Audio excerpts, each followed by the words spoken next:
Hi, I'm Atty. I used to think I wasn't a reader because I pretty much just read picture books and only finish a novel once a year or so. I made this channel to remind myself that you're a reader if you read, and picture books have stories worth sharing too. Welcome to Atty Actually Does Read. Hi there, I'm here with another book from my most recent library haul. This is one that I actually got a long time ago, never actually made a video about because I was lazy and left for Japan. But now I'm back, I got it again, wanted to read it. This is called Agatha May and the Anglerfish, written by Nora, Morrison, and Jessie and Foley, illustrated by Mika Song. In a nutshell, this is a book about a girl who's not exactly a model student. She's kind of a mess. She doesn't really pay attention in class. She seems like she's just goofing off. And the teacher's frustrated with her, but then when it comes time to do a project on ocean animals, it turns out that her one thing that she can pay attention to, her number one interest, is anglerfish, and so she really shines. There's several things that are fun about this. One, obviously, this is talking about a special interest, and so I think this could be interpreted as a book about autism, but it's not. It's not that explicitly. It isn't explicitly that, I guess I should say.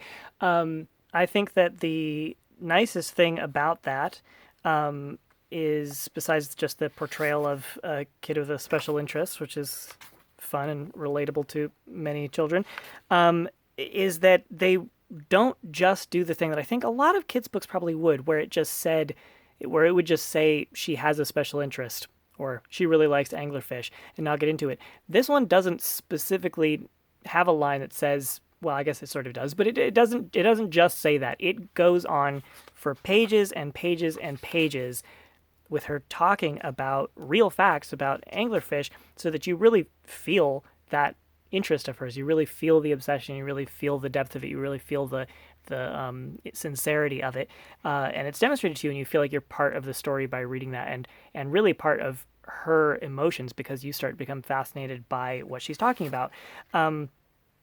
One of the things that I like about that is that there's a lot of complicated scientific concepts and really big words for the age group that this book is probably for. And this book does not shy away from that at all. And I think more books should do that. If there's a big word that kids don't know, that's okay. They will learn it from your book. And if there's lots of big concepts that kids don't know, that's okay. They'll learn it from your book or from talking about the book with their teachers or parents or peers, or doing research. And I think a book that that you could say challenges a kid, but really just, is sparking an interest that can go beyond the book itself and, flow into connections with other people and connections with research and stuff. I want to see that more. I think too many kids' books think because they're for kids, they have to stay within what the kid will already know. This book does not do that. So I appreciated that. It's a pretty good book. It's got some pretty cool facts, and it's a good book about somebody who maybe can't focus on the things everyone expects her to, but that doesn't mean that she can't focus on stuff that she's interested in and doesn't have strengths.